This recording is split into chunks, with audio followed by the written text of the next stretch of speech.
Bonjour à tous et bienvenue sur Astro Kaka. Aujourd'hui, on va parler des transits pour l'année 2025. Donc, qu'est-ce qui va nous attendre en termes de mouvement énergétique, en termes de mouvement de planètes, avec tout le symbolisme que représentent les planètes cette année. Donc, comment Pluton va avancer, où ça et comment ça peut se situer sur votre carte.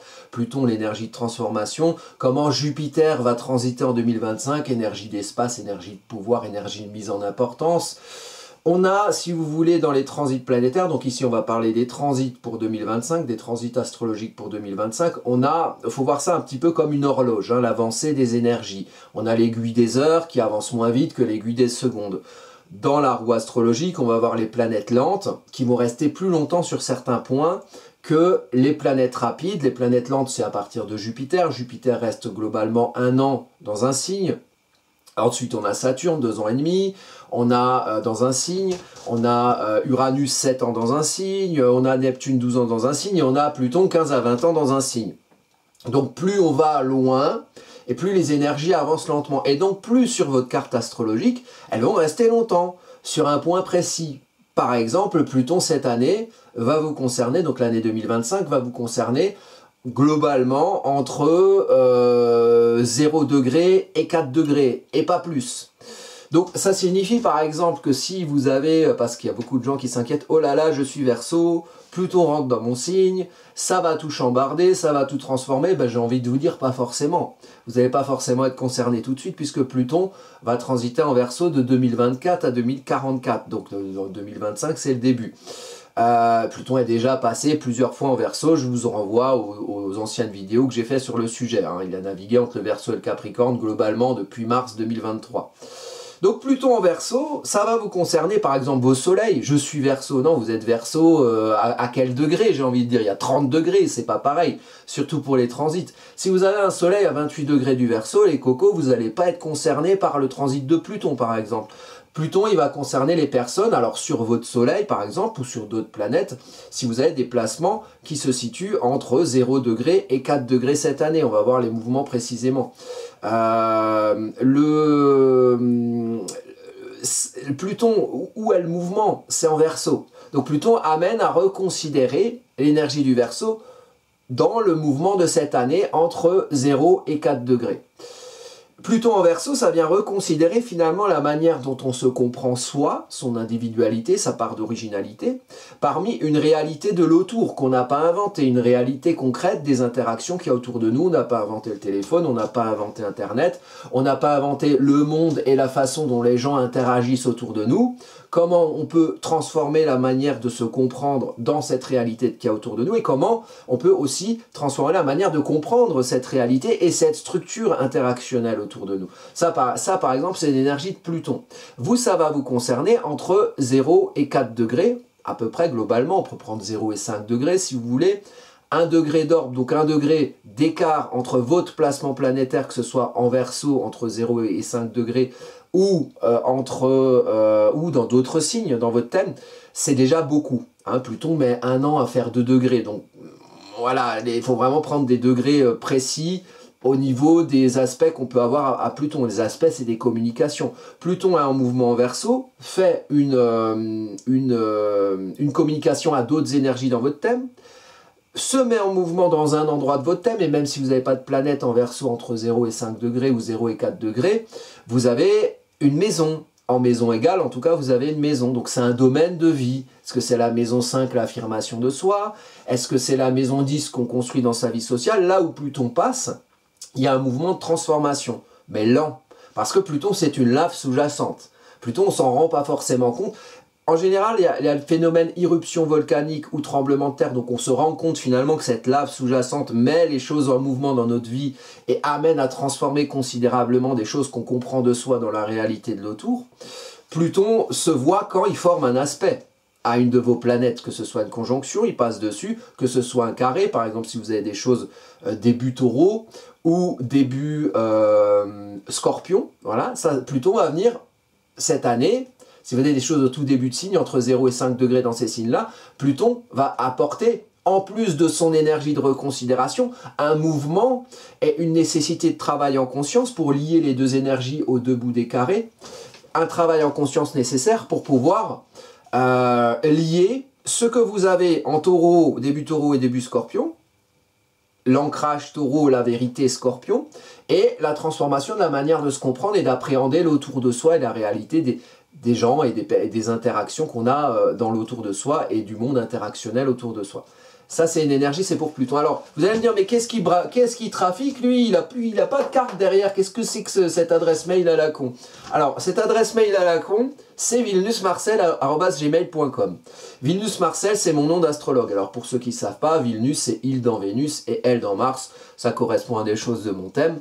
Bon, c'est mon nom d'astrologue. Je m'appelle Vilnus, c'est pas mon vrai nom, ne vous inquiétez pas. Donc, quand on fait d'astrologie, on est obligé d'adopter un nom à coucher dehors, sinon on n'a pas le droit d'exercer. Je plaisante évidemment, ce n'est pas, pas vrai, c'est un nom que j'ai choisi, c'est comme ça, c'est comme un avatar. Et donc Vilnus Marcel, c'est moi en tant qu'astrologue, et c'est mon activité d'astrologue. Sur le site Astro Caca, vous êtes nombreux et je vous en remercie à avoir commandé des thèmes, des transits, des synastries. En ce moment, le site merdouille un petit peu, il est en travaux. Donc, si vous voulez commander un thème, passez directement par cette adresse. Et il y aura moyen de commander un thème par différents moyens de paiement, que ce soit virement bancaire, code PayPal, envoi postal, que sais-je.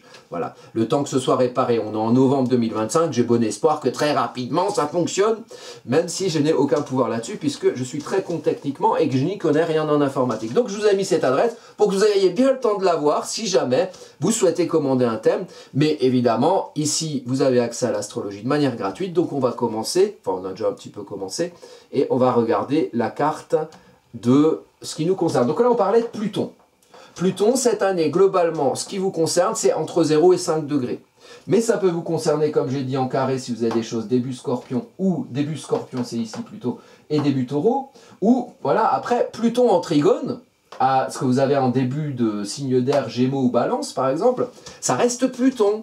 Ça reste une reconsidération, ça reste une déconstruction, une destruction, une déstructuration. Donc même si c'est un trigone, bon, vaut mieux toujours avoir un trigone qu'un carré.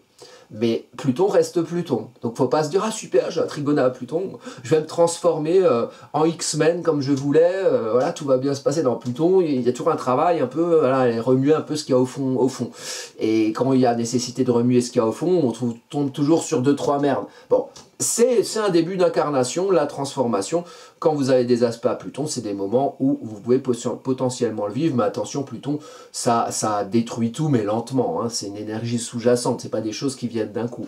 Et on a des paliers. Alors cette année, je vous ai noté, d'ailleurs si vous voulez faire une capture d'écran, là vous pouvez, Pluton cette année, vous l'avez, qui avance jusqu'à 3,49 degrés le 4 mai 2025, 3,49 degrés, et ensuite il rétrograde. Donc plus il va se rapprocher, vous regardez ce que vous avez, vous, est-ce que vous avez des choses à 2 degrés, à 3 degrés, entre le 15 avril à peu près et le 15 mai, Pluton rétrograde début mai, quand il fait un virage, il reste longtemps au même degré, tout ce que vous avez vraiment au niveau de 3,49 degrés, hein, de 3,40 degrés, 3,50 degrés, dans votre thème à vous, ou dans les thèmes que vous étudiez, si vous faites de l'astro autrement, bah, ça va vachement vous concerner. Ça va être puissant. En plus, Pluton va rester vraiment un bon mois à ce degré-là.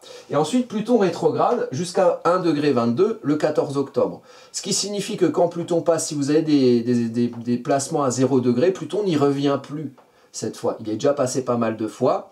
Pluton ne descendra plus au-delà de 1,22 degré en Verseau. Donc déjà, il ne va plus repasser en Capricorne, ok?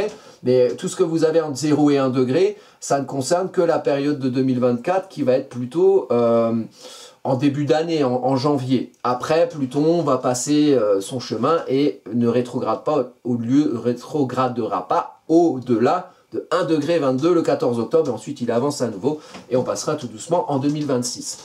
Pour, oui, Vénus, alors Vénus c'est particulier, on a, je vais vous montrer ici, au niveau du mois de mars-avril, il y a toute une zone qui se trouve là, on va dire à peu près comme ça, voilà. Cette zone-là, donc entre le début bélier et poisson, elle va être particulière. Entre mars et, je vais vous donner les dates exactes des rétrogradations ensuite, entre mars et avril, pourquoi ? Parce qu'on a 2 des 3 planètes personnelles, Vénus et Mercure, qui vont avancer en début bélier, qui vont rétrograder, donc elles vont être les deux au même endroit, ils vont rétrograder dans le même secteur. Donc Vénus, j'aime, je valorise, Vénus en bélier, la passion d'agir, j'aime faire, j'agis en fonction de ce que j'aime, et puis qui repasse, qui rétrograde en poisson. Donc pourquoi j'ai besoin d'agir? Pourquoi j'ai besoin de sortir quelque chose qui fait que je me valorise, que je m'estime, que je suis ce que j'aime être en faisant? Pourquoi en poisson? Vénus exaltée en poisson. Donc ça c'est mars-avril 2025. Vénus en poisson, c'est exalté. On a une grande envie, un grand besoin de s'aimer en fonction du sens, de ce qui nous inspire, de ce à quoi on aspire. Donc ça, on en fera évidemment des vidéos. Là, je vous parle globalement des mouvements énergétiques. Il y aura des vidéos sur chacune des choses dont je parle ici, sur cette chaîne AstroCaca sur YouTube. Donc, Vénus, c'est le lien entre ce qu'on a envie d'aimer être et ce qu'on va faire pour aimer ce qu'on est. Et dans le même temps, on a Mercure qui rétrograde, un de ces trois rétrogradations annuelles, de je comprends ce que je fais, je comprends pourquoi je le fais, l'intention, le sens, l'esprit qui sous-tend ce que je vais comprendre, devoir faire et véhiculer dans l'action. Ça, c'est en même moment, mais c'est pas tout. C'est pas tout, il y a beaucoup d'énergie. On va avoir, je vous les pointe, donc on va avoir Saturne, le nœud lunaire nord, Neptune, tout ça, à un moment donné, va être au même endroit, et là, on sera plutôt fin poisson. Et on sera plutôt aux alentours du mois, on va dire fin mars, début avril.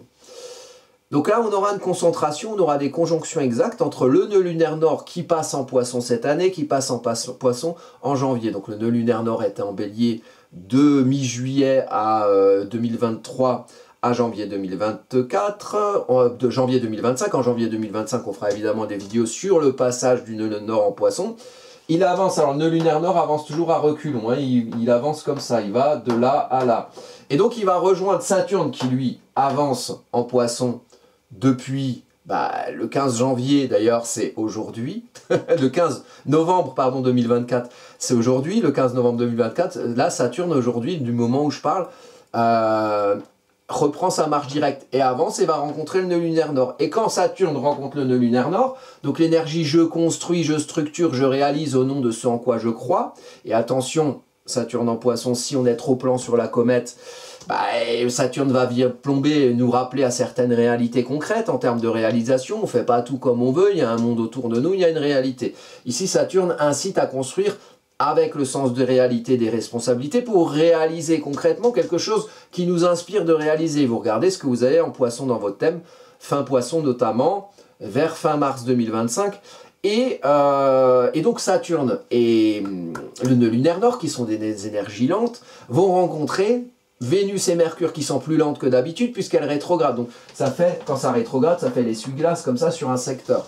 Donc le personnel rencontre le plus structurel. Donc on a besoin de comprendre qu'est-ce qu'on a envie de construire pour s'aimer et pour aimer ce qu'on structure et ce qu'on réalise. Donc il y a beaucoup de grosses énergies de gestation ici qui s'additionnent avec l'autre, la troisième planète personnelle qui est Mars. Mars ici, vous voyez, le 1er janvier rétrograde. Mars ici fait l'essuie-glace là, entre globalement Mars rétrograde, Mars passe en Cancer tout début d'année, tout début d'année 2025. Mars rétrograde jusqu'à environ, jusqu'à 17 degrés en février. En février 2025, Mars rétrograde à 17 degrés, puis avance à nouveau en Lion. Donc vous, sur votre carte, il vous faut regarder au niveau de Mars, et vous voyez que entre ça et ça, entre début Bélier, fin Poisson, fin Cancer, début Lion, il y a un trigone entre les deux, hein, ça marche bien ensemble. Et cette période de Mars va être particulière, enfin en tout cas ce début d'année 2025, ce premier trimestre 2025, parce qu'on va avoir Mars qui rétrograde jusqu'à 17 degrés ici, en début février, et qui avance pour passer le 22 avril, me semble-t-il, hein, ou fin avril, en Lion. Donc Mars va être pile au moment où on a tout cet amas en fin Poisson, Mars va être en fin Cancer, et donc va former un trigone à tout cet amas qui est en Poisson. Donc ça va être une période énergétiquement assez intense, sachant que Mars, dans le signe des Poissons, est en chute. Donc on a besoin de bouger les choses, on a besoin de bousculer les zones de confort. Pour faire quoi? Pour encourager quoi? Pour encourager le fait de réaliser des choses auxquelles on croit, que l'on aime être et dans lesquelles on se comprend, pour ensuite rapidement, toutes les planètes, enfin les planètes à part le nœud lunaire nord, les planètes vont finir par passer en bélier. Et donc, accoucher du feu, accoucher de l'action au nom de ce qu'on aura, on va dire, mûri en termes de envie de réalisation et envie de concrétisation. Voilà, mettre des choses en mouvement.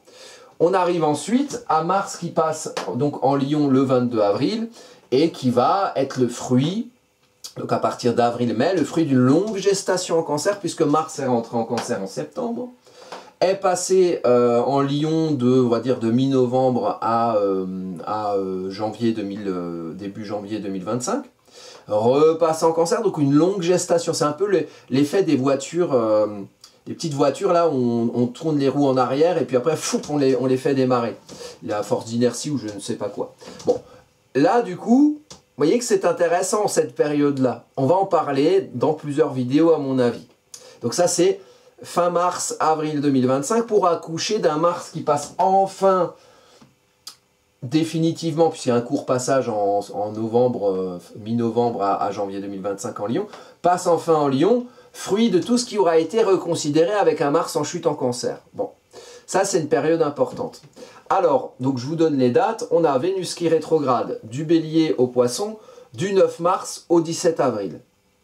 9 mars, 17 avril. Pendant ce temps-là, Mercure rétrograde aussi, du Bélier au Poisson, du 15 mars au 7 avril. Vous voyez que c'est la même période, même si Mercure rétrograde un peu moins de temps. Et ça rejoint pas mal d'amas planétaires. Sur cette période-là, donc en avril, plutôt fin mars, le 30 mars, Neptune, qui est, hop là on revient, Neptune qui est là, va passer en Bélier. Donc le 30 mars, sur cette période-là. Donc il y a une période où Neptune est avec en Poisson.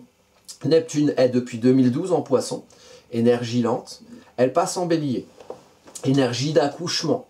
Vénus était en domicile en Poisson pendant longtemps. Le monde des illusions, des rêves, beaucoup de propension des gens à aller plus vers des choses spirituelles, ésotériques sur ces années-là, avec en même temps Pluton en Capricorne, un système, structure un peu institutionnalisé qui s'effondre quelque peu. Donc voilà, le retour à quelque chose de spirituel, là ça accouche de quelque chose qui se fait, hein, d'une action, fruit d'une longue gestation de 2012 à ce 2025, au moment où Neptune fait son premier passage en Bélier, le 30 mars 2025. Neptune va avancer tout doucement et va être rejoint par Saturne, ici.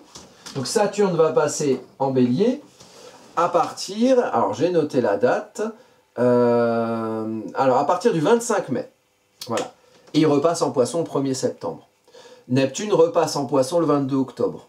Donc Neptune, avril, octobre 2025 en Bélier, le reste du temps en Poisson, et Saturne, 25 mai jusqu'au 1er septembre en Bélier, ensuite repasse en Poisson. Bon. C'est une énergie forte de « je construis, je réalise, je suis concret », je gouverne de manière structurée, structurante, constructive, réaliste, Saturne, et le sens profond, l'inspiration, Neptune. Les deux sont ensemble et les deux passent sur cette période-là de je construis du sens, je me connecte au sens, à je fais, j'active, j'entreprends, je décide au nom du sens que j'ai envie de réaliser. Donc il n'y a pas qu'une envie de réaliser du sens, il y a quelque chose de constructif et de concret avec Saturne, planète de Terre. Cet été, ça va être important parce que on a, à partir de juin, donc à partir du, je sais plus, c'était le 30 mai, non pas le 30 mai, le 25 mai, donc on va dire globalement en juin, on va avoir Saturne et Neptune ici, les deux vont être là en début Bélier, Saturne et Neptune, qui vont conjuguer leurs énergies, et qui, sur ce temps de juin particulier, jusqu'à ce que Uranus passe en Gémeaux le 7 juillet, voilà, je relis mes notes, jusqu'au 7 juillet, donc on va dire du 25 mai au 7 juillet, il y a quelque chose d'important que personne n'a vu, Et que moi j'ai vu, peut-être qu'ils l'ont pas vu, mais ils n'ont pas fait des vidéos YouTube, mes collègues, ben, je vous le dis, ça va être important. On va avoir Saturne en chute en Bélier, et dans le même temps, Uranus en chute en Taureau. Deux planètes qui sont les deux maîtres du Verseau. Le Verseau où se situe Pluton, pour vous dire comme ça remue. Pluton en signe de Saturnien, c'est Pluton qui une énergie de déstructuration dans un signe de la structure. Donc, intéressant d'avoir cette période. Moi, je pense qu'en juin, il y a pas mal de choses qui vont bouger. Saturne en Bélier, c'est l'énergie du durable, Saturne, du concret, hein, de la gouvernance, l'administration, l'institution. Et puis Bélier, c'est quelque chose qui décide, qui démarre. Lier ces énergies, c'est pas évident. Le Bélier bouscule Saturne. Saturne va bousculer le Bélier et va appeler le Bélier à aller peut-être au-delà de je fais, il va y avoir plus de, on va dire, de structure dans l'action. Uranus en Taureau, ça fait depuis longtemps, 2019, là c'est sa fin de passage en Taureau, même s'il va revenir encore en Taureau, hein, mais là il va passer en Gémeaux pour la première fois, Uranus, c'est bousculer les précarés, changer les paradigmes, bouger les lignes concrètement, hein, en besoin de se valoriser dans une évolution, de s'ancrer ailleurs, d'aller voir ailleurs si l'herbe est plus verte. On a les deux ensemble sur cette période qui va de fin mai à début juillet. Donc ça va être important et ça va nous amener évidemment à un enjeu astrologique dont mes collègues ont évidemment parlé et j'en parlerai aussi ici, avec Neptune et Saturne qui vont former un sextile à Uranus qui sera passé en Gémeaux, un sextile à Pluton qui sera toujours en Verseau, et donc ça va nous former un triangle mineur, très important, qui pointe sur Saturne, Neptune et tout l'été. Donc tout l'été, il y a quelque chose de grosses énergies qui vont pointer sur ce qu'on fait au nom de ce en quoi on croit. Comment on active ça, comment on accouche de ça. Ça va être activé et stimulé des deux côtés par Uranus, qui est une planète d'évolution, d'innovation, et par Pluton, qui est une planète de transformation. Pluton transforme sous la surface, ou du moins amène à creuser sous la surface pour reconsidérer le sol sur lequel on pensait être établi ad vitam aeternam. Et Uranus, ça vient amener la tempête, le mouvement dans l'air. Donc c'est le mouvement en haut et en bas qui vient stimuler un besoin, une envie, une inspiration à se réaliser dans l'action, au nom d'une longue gestation de Neptune en Poisson, qui était en domicile. Donc ça, c'est le même effet que Mars en chute en Cancer, qui vient reconsidérer les zones de confort, pour pouvoir trouver son confort dans l'action, mais au départ, c'est compliqué, parce que voilà, le Cancer aime bien la sécurité émotionnelle et affective, et quand on balance du Bélier dans le salon, bah, c'est pas confortable. Donc voilà, et après, tac, ça sort en Lion, à partir de fin avril-mai. Et on a aussi une longue gestation des Poissons. Là, c'est des énergies plus lentes depuis 2012. Voilà, hein, on mûrit une envie, quête de spiritualité, le sens des choses. Et tac, il y a Saturne qui arrive en mars 2023 qui apporte du concret. Et les deux se rejoignent où? Pas en Poisson, en Bélier. Donc, action. Action. On a besoin d'agir. Donc ça marche pour vous. Ça marche pour ce que vous avez entre la fin Poisson et le début Bélier, là notamment le début Bélier, pour cet été 2025, mais ça marche aussi pour le collectif. Qu'est-ce qui va se passer cet été? Il y aura quelque chose de très dynamique. Et ensuite, effectivement, Uranus, en fin d'année, va repasser en Taureau, Saturne et Neptune vont repasser en Taureau. Donc, je vous donne les dates. Alors, voilà, Mars sort du Cancer après la rétrograde le 18 avril. Donc, c'est le 18 avril que Mars passe en Lion. Pas le 22, comme j'ai dit. Saturne en Bélier le 25 mai, ok. Et Uranus en Gémeaux, voilà. Uranus en Gémeaux le 7 mai, il revient le 8 novembre.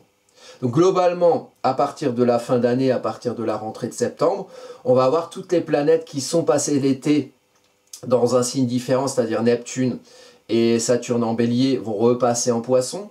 Uranus qui était passé en Gémeaux va repasser en Taureau. Il n'y a que Pluton qui va rester du côté du Verseau. C'est ce triangle mineur, c'est quelque chose de très important parce que c'est pour moi alors en plus on est fruit d'un moment où on est en carré des deux planètes sociales, Jupiter et Saturne. Le moment d'un virage, c'était le Covid, conjonction Saturne et Jupiter avec Pluton en Capricorne. Moment d'un grand virage, vous avez pu le constater, je ne reviens pas dessus concrètement. Bon.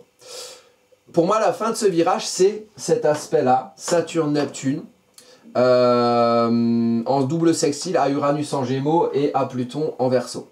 C'est le gros changement qui va amener du nouveau, faire prendre un virage suite au dernier virage qu'on a pris en 2020 avec la conjonction Covid. Les deux planètes sociales, Jupiter et Saturne et Pluton ensemble. Il se trouve que ça suit de près cette conjonction, donc Neptune-Saturne, double sextile à Pluton et Uranus. Ça suit de près le dernier carré, il y a 3 carrés cette année entre Saturne et Jupiter. Donc carré un mouvement dans le cycle Saturne-Jupiter, un mouvement par rapport à la conjonction qui était en 2020, donc un mouvement par rapport à tout ce qui s'est passé en 2020. Il y a eu plein de choses, crise énergétique, Covid, enfin voilà, vous cherchez, je pense que vous trouverez facilement dans votre mémoire. Le dernier carré, c'est le 15 juin, pardon. Le dernier carré entre Saturne qui sera en début bélier et Jupiter qui sera passé en cancer, en exaltation. C'est le dernier carré.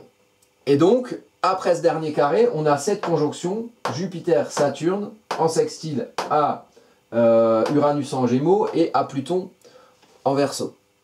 Qui, pour moi et pour de nombreux astrologues, marque un changement par rapport à tout ce qui a pu remuer depuis 2020. Juste après, le carré dans le cycle Jupiter-Saturne qui suit la conjonction qui était en 2020. Ça veut dire des choses. Donc il y aura beaucoup de mouvements cet été, à mon avis. La conjonction exacte de Saturne et de Jupiter se fera en 2026. Les deux ne se rejoignent pas tout à fait, mais ils sont vraiment dans le même secteur. Jupiter, pour parler de ça, et après on arrêtera là parce que je ne peux pas en 40 minutes faire déployer dans le détail tout ça. Je vous donne un petit calendrier. Donc Jupiter passe, donc transit en Gémeaux, le 9 juin passe en Cancer. Jupiter passe en Cancer et passe dans son signe d'exaltation. Et Jupiter va avancer jusqu'à, je ne sais plus si j'ai mis là... Alors Jupiter en juin, et rétrograde il rétrograde le 11 novembre à 25 degrés, Jupiter en Cancer, le 11 novembre.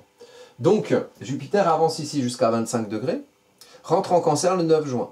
Donc tout ce que vous avez, vous, entre début Cancer et 25 degrés, ça va être transité par Jupiter. Jupiter puissant, qui suit un Jupiter qui était en exil en Gémeaux, tendance à se disperser, il faut se concentrer pour prendre sa place et dans quelque chose de rationnel, de conscient et être au clair dans la place qu'on doit prendre, mais pas prendre sa place n'importe où, être partout c'est nulle part. Jupiter peut se disperser en Gémeaux. Là il est en exaltation, donc pourquoi en Cancer? Parce que le Cancer c'est un endroit précis, c'est en vous, votre bien-être émotionnel, votre confort émotionnel, là où vous devez être comme à la maison. C'est pas partout, c'est un endroit centré. Jupiter aime bien ça. Donc exalté dans le signe du Cancer. Et Jupiter en Cancer va naviguer suite à un passage long de Mars en chute l'année précédente, en 2024 et en début 2025.